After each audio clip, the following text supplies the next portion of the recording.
Hi guys, here we've got Vivo X80 Pro and let me show you how to add or remove Google account on this device. So first of all, just open the settings, then click on accounts, and as you can see currently we do have one account added. To remove it, mark the account, tap on remove account and confirm that you would like to get rid of this by tapping on remove account.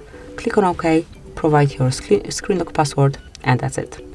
And whenever you wish to add your Google account, just mark accounts, pick add account, select Google as it's about Google account. Now provide email or phone number, whatever is connected to your account. In my case it is email, and then just enter the password.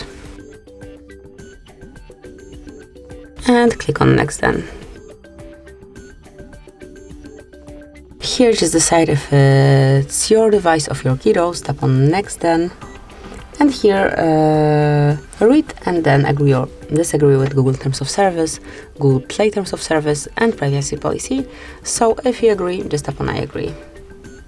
Actually you have no other option because if you don't, you will not be able to add this account, and then just click on accept. And that's it. As you can see, this account is added. So that would be all. Thank you for watching. Please subscribe our channel and leave the thumbs up.